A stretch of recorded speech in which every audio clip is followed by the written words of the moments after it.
प्रिय दर्शकों, हमारे चैनल स्प्रेडिंग धर्मा में आपका स्वागत है।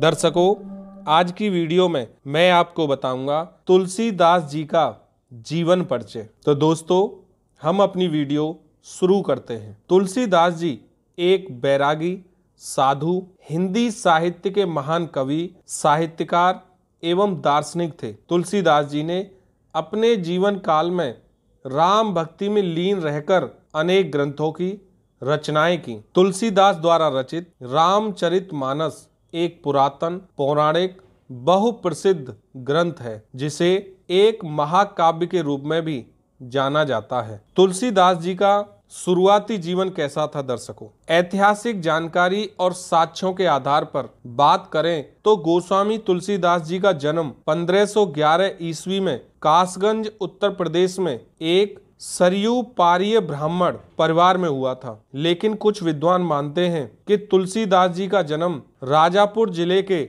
चित्रकूट में हुआ था। तुलसीदास जी के पिता का नाम आत्माराम शुक्ल दुबे एवं माता जी का नाम हुलसी दुबे था। तुलसीदास जी की माता एक आध्यात्मिक महिला एवं गृहिणी थी। तुलसीदास जी के जन्म के संबंध में बहुत ही चर्चित प्रसंग सुनने को मिलता है कि तुलसीदास जी जन्म के समय 12 माह तक अपनी मां के गर्भ में थे। जब तुलसीदास जी का जन्म हुआ तो वह काफी हष्ट पुष्ट बालक के रूप में दिखाई दे रहे थे एवं तुलसीदास जी के मुंह में दांत थे। अपने जन्म के साथ ही तुलसीदास जी ने राम नाम लेना शुरू कर दिया था, जिस कारण तुलसीदास जी के बचपन का नाम राम बोला पड़ गया। जन्म की यह सब घटनाएं देख उनके आसपास के रहने वाले लोग बहुत ही आश्चर्यचकित थे। तुलसीदास जी की प्रारंभिक शिक्षा उनके गुरु नरसिंह दास जी के आश्रम में हुई थी। जब तुलसीदास जी 7 वर्ष के थे तो उनके माता पिता ने प्रारंभिक शिक्षा दीक्षा के लिए श्री अनंतानंद जी के प्रिय शिष्य श्री नरहरियानंद जी, नरहरि बाबा के आश्रम भेज दिया था। नरसिंह बाबा जी के आश्रम में रहते हुए तुलसीदास जी ने 14 से 15 साल की उम्र तक सनातन धर्म, संस्कृत, व्याकरण, हिंदू साहित्य, वेद दर्शन, 6 वेदांग, ज्योतिष शास्त्र आदि की शिक्षा प्राप्त की। रामबोला के गुरु नरसिंह दास ने ही रामबोला का नाम गोस्वामी तुलसीदास रखा था। अपनी शिक्षा समाप्त करने के बाद तुलसीदास जी अपने निवास स्थान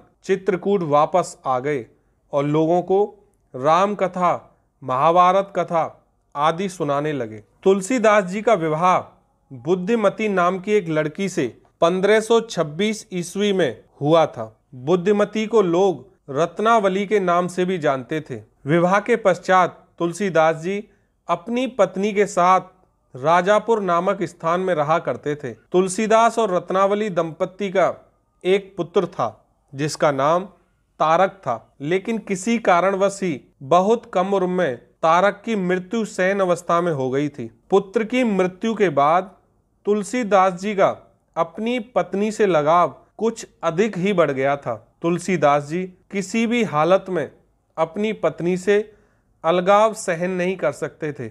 दुख से पीड़ित तुलसीदास जी की पत्नी एक दिन बिन बताए अपने मायके चली गई। जब तुलसीदास जी को इसके बारे में पता चला तो वह रात को चुपके से अपनी पत्नी से मिलने ससुराल पहुंच गए। यह देख रत्नावली को बहुत ही ज्यादा शर्म की भावना महसूस हुई और रत्नावली ने तुलसीदास जी से कहा, यह शरीर जो मांस और हड्डियों से बना है, जितना मोह आप मेरे साथ रख रहे हैं, अगर उतना ध्यान भगवान राम पर देंगे तो आप संसार की मोह माया को छोड़ अमरता और शाश्वत आनंद प्राप्त करेंगे। अपनी पत्नी की यह बात तुलसीदास जी को हृदयघात करती हुई एक तीर की तरह चुभी और उन्होंने घर को त्यागने का मन बना लिया, जिसके बाद तुलसीदास जी घर छोड़कर तपस्वी बन गए। तपस्वी बनकर तीर्थ स्थानों का भ्रमण करने लगे। प्रिय दर्शकों, हमारे चैनल स्प्रेडिंग धर्मा को सब्सक्राइब करना ना भूलें और वीडियो को लाइक और शेयर जरूर करें। 14 साल तक विभिन्न स्थानों का भ्रमण कर अंत में तुलसीदास जी वाराणसी पहुंचे। वाराणसी पहुंचकर तुलसीदास आश्रम बनाकर रहने लगे और लोगों को धर्म, कर्म, शास्त्र आदि की शिक्षा देने लगे। दर्शकों, तुलसीदास जी की मृत्यु कैसे हुई? इतिहासकार मानते हैं कि तुलसीदास जी जीवन के अंतिम समय में वाराणसी में ही रह रहे थे।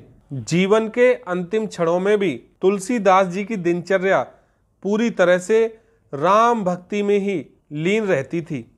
वाराणसी में 112 साल की उम्र में 1623 ईस्वी में तुलसीदास जी ने समाधि लेकर अपने शरीर को त्याग दिया। वहीं कुछ विद्वानों का मानना है कि तुलसीदास जी की मृत्यु 1680 ईस्वी में श्रावण कृष्ण तृतीया शनिवार को राम नाम का जप करते हुए हो गई थी। अपने अंतिम समय में तुलसीदास जी ने विनय पत्रिका नामक पुस्तक लिखी थी, जिस पर भगवान श्री राम ने स्वयं हस्ताक्षर किए थे। प्रिय दर्शकों, हमारी वीडियो अंत तक देखने के लिए आपका बहुत बहुत धन्यवाद। जय श्री राम। दर्शकों।